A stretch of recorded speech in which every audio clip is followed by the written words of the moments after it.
요런저런 이유들로 인해서 한동안은 좀 떨어질 거라고 생각합니다. 네, 안녕하세요. 성정길입니다. 오늘은 KB 시계열 오랜만에 좀 보여드리려고 열어봤습니다. 지난주에 하려고 했었는데, 제가 원하던 데이터가 안 나와서, 근데 이제 드디어 제가 원하는 데이터가 나와서, KB 시계열을 한번 켜봤습니다. 그리고 이걸 보기 앞서서 네이버에다가 이렇게 서울 아파트 거래량 이렇게 치면 요게 나오거든요. 랜드 서울 지오.kr 뭐 이게 나오는데, 요걸 클릭을 합니다. 그럼 뭐 이런 게 나와요. 검색을 누르면 한 달에 서울 아파트가 얼만큼 거래됐나, 네, 그거를 숫자로 보여주거든요. 좀 거래가 처참했을 때가 있었죠. 네, 22년 10월부터 요때는 정말 암울했어요. 네, 거래가 1000건도 안 됐잖아요. 그쵸?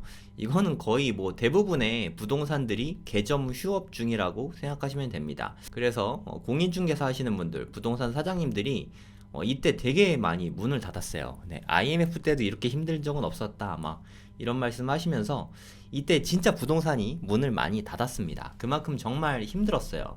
그러다가 1월 말부터 정책 자금이 나오기 시작했죠. 네, 특례 보금자리론, 특례론이라고 할게요.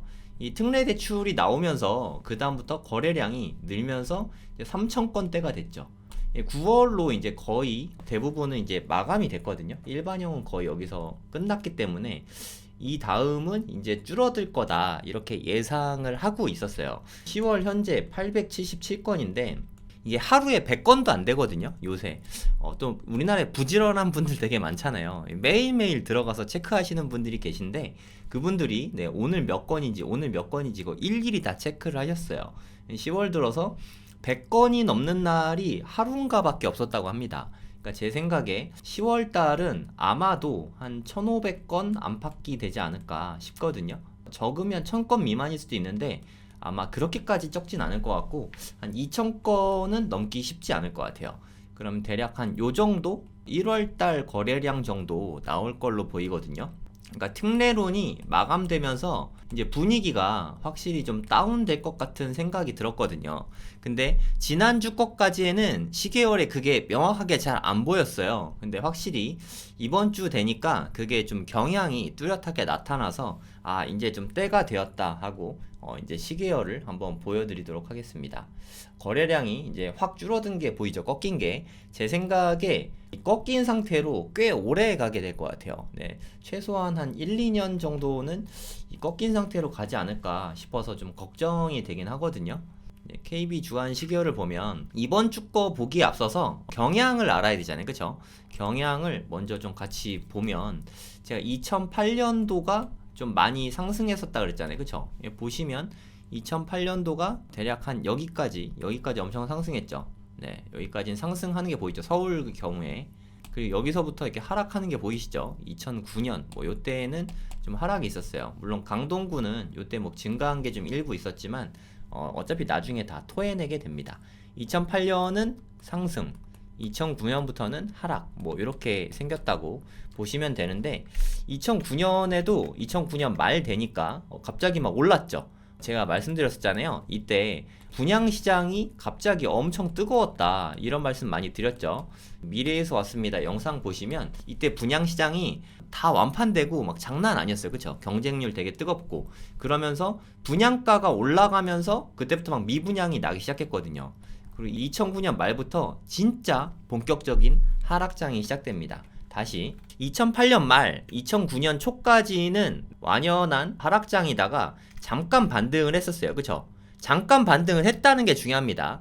2009년에 잠깐 반등을 하고 그 이후로는 쭉 하락세가 보이시죠? 다 마이너스거나 보합세거나. 네, 여기는 일부 플러스 있는데 뭐 대세의 영향은 없고 이때 뭐 부산이나 대구 이런 데는 엄청 뜨거웠어요. 사실 지방은 네, 되게 뜨거웠거든요. 네, 부산이랑 뭐 대구 막 이런 데는 되게 뜨거웠는데 네, 그거는 좀 논외로 할게요. 일단은 서울 부동산만 보도록 하겠습니다.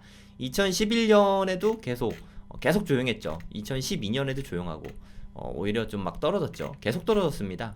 이때 하우스 푸어 이야기가 엄청 나오고 미분양이 되게 심각했던 이때가 2012년, 13년 막 요때고, 이제 2014년이 되면서부터 이제 빚내서 집 사라 이제 그런 이야기가 나오면서부터 이제 반등이 조금씩 나오기 시작합니다. 완전한 상승세라고 말하기는 좀 그렇고 강보합세 정도 보면 될 것 같아요. 2015년부터 분위기가 반전되기 시작하죠. 그러다가 약간씩 네, 오릅니다. 2016년까지도 조금씩 오르는 추세가 보이기 시작해요. 그쵸? 그러다가 이제 17년부터 본격적으로 이제 상승장이 시작됩니다. 네, 저는 제대로 상승한 건 2017년 6월부터라고 생각하거든요. 제가 이걸 정말 다 기억하는 게 저 한번 요때부터 집을 사려고 보고 있었거든요. 근데 갑자기 이게 조금 오르는 거예요. 그래서 좀 오르네. 다시 떨어지면 그때 사야지 하고 기다리고 있는데 갑자기 17년부터 막 올라갔어요. 네, 그때 굳은 마음을 먹고 내가 정말 멍청했구나 하면서 와이프한테 사과하고 이제 부동산 공부해서 집을 사야겠다. 이 결심한 때라서 저는 기억이 납니다. 네, 그래서 이때부터 부동산 공부하고 경매 공부하고 막 그랬어요. 그러면서 2017년 초부터 2018년까지 계속 공부를 했죠. 이때 경매 공부 되게 많이 하고 임장 엄청 많이 다녔어요. 계속 오르더라고요. 저는 성격상 이렇게 오를 땐 잘 못 사거든요. 그러다가 너무 다행히 이때 파리 대책 나왔을 때 막 요럴 때거든요. 장난 아니었죠. 네, 엄청나게 올랐습니다. 그러다가 너무너무 다행히 2019년에 살짝 소강 상태가 왔어요. 약간의 하락장이 왔죠. 그래서 저는 성격상 이게 눌림목에 사기가 좀 편하더라고요. 이렇게 막 오르다가 이렇게 떨어지면 요때가 제일 사기 좀 편한 것 같아요. 2019년이 요런 시장이었어요. 그래서 저는 대부분의 투자를 요때쯤 많이 했습니다. 요때부터는 이제 여러분도 다 기억이 나실 텐데 2020년이 오면서 오르기 시작하죠. 다시 19년에 조용하다가 20년에 코로나가 오면서 막 미친 듯이 오르기 시작했어요. 기억나시죠? 와, 진짜 이거 장난 아니지 않습니까? 이렇게 미친 듯이 오른 때는 없었어요. 그쵸? 없었는데 이때 뭐 벼락거지 이야기가 이때 엄청 나왔어요. 네, 그게 언제까지였냐? 21년 10월까지 요때까지 미친듯이 계속 올랐습니다. 네, 이러다가 좀 소강 상태를 보이고 22년부터 하락이 시작됐죠. 22년 한 여름 때부터 하락이 좀 보였던 것 같아요. 부동산 가봐도 사람도 없고 썰렁하고 부동산 가도 좀 사장님이 좀 반갑게 맞아주고 이때가 22년 때였던 것 같습니다. 21년에는 부동산 가면 이제 막 줄 서서 막 기다리고 막 이랬었거든요. 아시는지 모르겠는데 계약금 쏘면은 막 배액 배상하고 뭐 난리도 아니었죠. 이게 딱 봐도 난리도 아니지 않습니까? 이게 진짜 와, 다시 봐도 진짜 어이가 없습니다. 이거 정말 말도 안 되게 올랐어요. 막 2배, 3배 막 이렇게 아파트가 올랐죠. 아파트가 그렇게 오를 수 있다는 거를 저는 이때 처음 알았습니다. 그 금액이 큰 게 5억도 비싸다 그러는데 무슨 10몇 억씩 막 하던 게 요때거든요. 그러다가 하락장이 좀 세게 왔죠. 그쵸? 막 한 30%씩 떨어졌어요. 평균적으로 30%씩 떨어졌습니다. 항상 그런데 이렇게 미친 듯이 오르고 나면 좀 내려왔다 미친 듯이 올랐죠. 그러면 이렇게 좀 떨어지더라도 그냥 떨어지는 건 없어요. 살짝 올라간 다음에 떨어지거나 아니면 보합세를 유지하거나 하게 되거든요. 2023년 지금까지 9월까지는 저는 이 상태라고 생각해요. 그러니까 하락하는 중간에 약간의 반등이지 이게 정고점을 넘겨서 이게 미친 듯이 올라간다? 물론 그런 데도 있긴 했죠. 동탄도 그런 곳이 뭐 일부 단지가 있긴 했는데 이건 솔직히 좀 쉽지 않은 것 같고 이제 앞으로 요 수준에서 하향 평준화해서 머무르지 않을까. 고점 대비해서 제 생각에 한 3-40% 정도? 심하면 한 50%, 요 정도 선에서 유지될 거라고 저는 생각합니다. 이 상태로 길 것 같아요. 하락장이라고 계속 떨어지는 게 아닙니다. 그거는 비트코인 같은 거, 코인 시장이나 이렇게 막 계속 떨어져 갖고 막 이렇게 되지. 부동산이잖아요. 부동산 사용 가치가 있고 전세가가 있어서 한없이 떨어지진 않습니다. 폭락론자 뭐 지금부터 반토막 난다. 솔직히 저는 그건 믿지 않고요. 그랬던 적이 없습니다. 한 요 정도 떨어지면 되게 많이 떨어진 거다. 이 정도 떨어지면 저는 뭐 사도 된다라는 사인으로 보거든요. 근데 이쯤 떨어지면 정부에서 뭐 완화 대책을 엄청 내주니까 그때 맞춰서 대응을 하면 됩니다. 엄청 떨어졌죠. 그러다가 송파부터 이렇게 막 올랐어요. 송파가 왜 올랐냐? 송파에 엘리트 이쪽이 좀 많이 올랐어요. 그쵸? 엘스, 리센츠, 트리지움 막 요쪽이 좀 많이 올랐어요. 삼청대잠 해서 토지거래 허가구역이 걸리면서 여기가 잠실이 못 올랐어요. 다른 데에 비해서. 그래서 요때 좀 많이 오른 게 아닌가. 그리고 강동하고 비교해도 뭐 얼마 차이가 안 나니까 송파로 많이 몰렸죠. 네, 좀 오르고 강남 3구도 좀 이렇게 오르고 했거든요. 근데 뭐 엄청 많이 오르진 않았습니다. 뭐 압구정 같이 재건축 단지들만 좀 올랐지. 네, 이제 뭐 오름세도 좀 다 끝났어요. 네, 여기 보시면 송파구도 이제 0.05% 보이시죠? 오름이 끝났다고 생각하시면 됩니다. 양천구도 0.06. 목동 재건축 이슈 때문에 좀 올랐었는데 서초구는 이제 빵 퍼센트죠. 오름세가 끝났습니다. 네, 여기서부터 조금 오름세다가 끝났어요. 동작구도 0.03 거의 끝났다고 봐야죠. 네, 대체로 다 끝났습니다. 이제 관악구는 오히려 약간 내렸고 뭐 그냥 보합세. 네, 이 상태가 저는 좀 오래 갈 것 같아요. 네, 이거 뭐 개인 의견입니다만 용산구도 되게 많이 올랐었잖아요. 대통령 집무실, 네, 그게 용산으로 가면서 이게 꽤 올랐었는데 여기는 그래도 아직도 네, 분위기가 좀 가는 것 같습니다. 용산 아직 불씨가 좀 남아 있고요. 하여튼 전반적으로 이제 오름세는 많이 잦아들었다. 거의 서울은 오름폭이 끝났다라고 좀 보여집니다. 10월 되면서 그런 경향이 두드러지죠. 그러니까 특례 보금자리론이 현실적으로 이제 뭐 거의 끝났다고 봐야 되거든요. 대출이 좀 상대적으로 좀 어려워지고 금리도 높아지고 하니까 앞으로는 이제 매수하고 싶은 구매 욕구, 좀 투기심 이런 게 한풀 많이 꺾였다는 생각이 상당히 강하게 듭니다. 여기뿐만이 아니죠.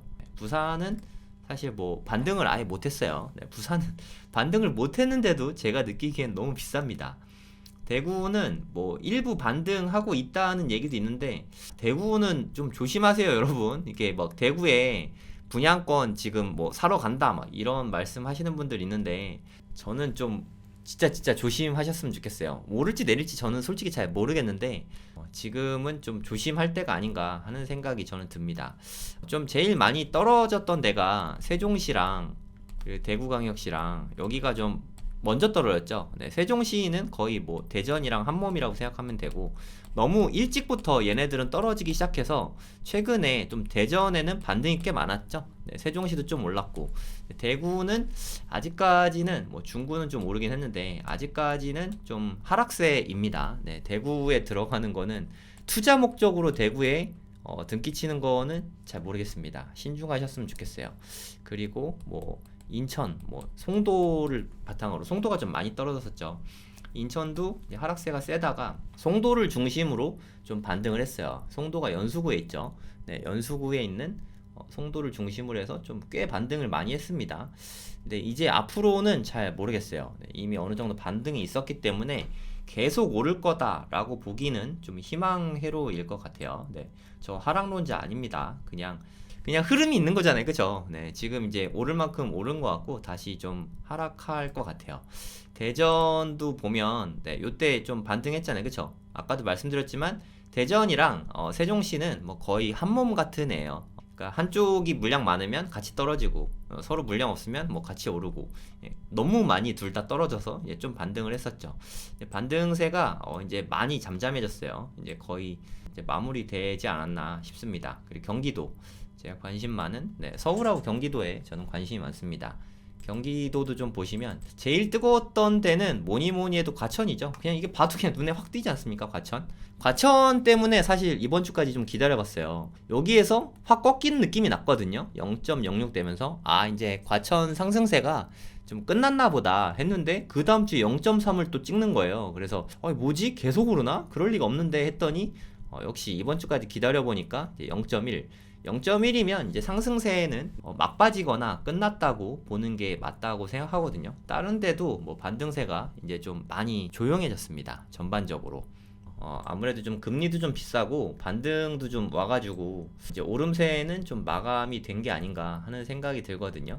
뭐 다른 데는 뭐 특별한 데는 없는 것 같고 5대 광역시랑 세종시가 여기서부터 여기까지 좀 반등이 좀 있었죠. 워낙 일찍부터 떨어져서 반등을 좀 했고요. 지금은 좀 반등이 좀 잦아들었습니다. 거의 없는 것 같아요. 경기도도 좀 오르다가 이제 좀 많이 조용해진 것 같아요. 보시면 느낄 수 있지만 이제 반등은 좀 마무리되고 있는 듯한 느낌입니다. 다시 좀 보합세 내지는 약세가 되지 않을까 싶거든요. 분위기가 좀 그래요. 일단 거래량 확 준 거부터 좀 느낌이 심상치가 않고 제가 근거로 보는 거는 네, 서울의 거래량, 서울 아파트 거래량이 10월 들어서 뭐 현저히 떨어지고 있는 게 하루하루 그 체크를 하니까 사람들이, 그러니까 보통 하루에 9월까지만 해도 한 150건 정도 됐거든요. 근데 10월 들어가서는 하루에 100건 넘는 날이 하루 정도밖에 없고 계속 100건 미만, 뭐 한 50건에서 70건 이 정도밖에 안 되는 걸 보니까 아마도 한 1,500건 안팎 정도, 한 1,400 몇십 건 될 것 같거든요. 제 생각에 요 정도에서 마무리가 되지 않을까 싶어요. 그러니까 확 반토막으로 떨어졌죠. 반으로 떨어졌으니까 좀 이렇게 투심이 좀 많이 내려가고 있는 중이다, 그런 걸로 보이고, 금리가 아무래도 좀 계속 시중금리가 높아지고 있거든요. 네, 현실에서 느끼는 금리가, 저도 이렇게 이자들을 내니까 이게 변동금리라서 좀 변동이 생기잖아요. 좀 이자가 확실히 작년 이맘때에 비해서 이자 부담이 확실히 높아졌어요. 네, 거의 한 2배 정도 내는 것 같아요. 옛날에는 한 3% 정도 이자로 냈다고 치면은 지금은 거의 한 6% 정도, 5.7% 막 요 정도 내거든요. 대출이 이거저거 하니까 뭐 대충 요 정도 되는 것 같아요. 그러니까 확실히 많이 좀 높아졌습니다. 그런 게 좀 부담인 것 같아요.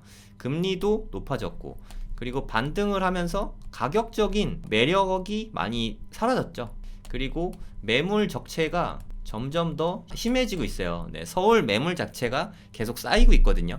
매물이 쌓인다는 얘기는 누군가가 급매로 던질 때 그거보다 훨씬 더 싸게 던져야 되잖아요. 그래서 하방 압력을 많이 받을 수밖에 없습니다. 네, 요런저런 이유들로 인해서 한동안은 좀 떨어질 거라고 생각합니다. 그리고 저는 늘 경매 물건을 보잖아요. 경매 물건이 많이 늘어나고 낙찰가율이 많이 떨어지고 있는 게 저는 뭐 맨날 보니까 느껴지거든요. 확실히 좀 경매 요런 거는 사실 좋은 거죠. 경매 물건 많아지고 낙찰가율이 떨어지는 거는 저처럼 경매 하시는 분, 뭐 나쁘게 말하면 경매꾼들에게는 뭐 좋은 거일 수 있죠. 네, 기회가 오고 있다는 뜻이니까. 근데 투자라는 게 늘 인내심을 가지고 끈기 있게 기다려야 됩니다. 기다림이 중요한 것 같아요. 이제 떨어지나 보다 하고 지금 당장 덜컥 사면은 좀 오랫동안 물려 있을 수 있으니까 오히려 좀 오랫동안 참고 또 참는 게 맞지 않나 하는 생각이 들어요. 그리고 우리나라 좀 경기가 확실히 좀 많이 침체된 느낌이 저는 많이 느껴지거든요. 그러니까 삼성전자랑 SK하이닉스가 지금 3분기 또 적자 났죠. 이게 4분기 연속 적자거든요. 그러니까 1년 내내 적자 났다는 뜻이에요. 4분기에는 뭐 이렇게 흑자 전환할 수도 있다라고 이야기하는데, 적자 폭이 그나마 다행인 거는 적자 폭이 폭은 좀 줄어들었어요. 예전에는 뭐 SK 하이닉스 같은 경우에 거의 3조 정도 적자였는데 이번에는 거의 2조 정도, 한 1.8조 정도 영업 손실이 난 것 같습니다. 그러니까 조금씩 줄어들고 있으니까 다음번에 4분기 때는 디램 가격도 올라가고 해서 좀 플러스로 전환될 가능성도 있긴 한 것 같아요. 하지만 전반적으로 실적이 아쉬운 거는 사실인 것 같습니다. 그리고 테슬라도 실적이 좀 안 좋았죠. 우리나라 반도체하고 2차 전지가 많은 몫을 차지하고 있잖아요. 2차 전지들도 실적이 좀 안 좋아지는 것 같아요. 네. 우리나라가 돈을 잘 못 버는데 경기가 좋기가 어렵거든요. 그러니까 사람들이 돈이 없다는 뜻이거든요. 그래서 돈이 아무래도 많이 돌아야 아파트 거래도 많고 가격도 오를 가능성이 있는데, 제 생각에 한동안은 좀 어렵지 않을까 하는 생각이 좀 듭니다. 아파트 매수하려고 하셨던 분들은 참고하셔서 좀 길게 보고 급매나 경매나 싸게 나온 청약도 아무거나 하시면 안 돼요. 청약을 하겠다라고 마음을 먹으셨으면 저렴하게 나온 거, 어저께 방송에도 말씀드렸는데 분양가 상한제, 일단 기본적으로 분양가 상한제가 들어간 녀석 중에서 그 와중에도 좀 확실히 안전마진 있는 거, 요런 거를 하시면 좋을 것 같아요. 분양가 상한제 적용되는 것들이 좋으니까. 규제 지역들 있잖아요. 강남 3구랑 용산구 뭐 이런 데가 분양가 상한제 적용받고요. 그리고 동탄 같은 택지지구들, 그런 데도 분양가 상한제 적용받으니까 분양가가 좀 싸야 됩니다. 광명은 이제 제가 이따 보여드릴 텐데 위험합니다. 광명 청약하는 거는 진짜 숙고해서 조심히 선택하셨으면 좋겠어요. 저는 솔직히 광명 이제 더 이상은 추천하진 않습니다. 분양가가 너무 비싸서 뭐 광명을 추천한 적은 없지만 어찌됐든 그 가격이 높으니까 좀 신중히 결정하셨으면 좋겠습니다. 서울 분양도 좀 철저히 검증하고 들어가셔야 됩니다. 이제 KB 시계열은 여기까지고요.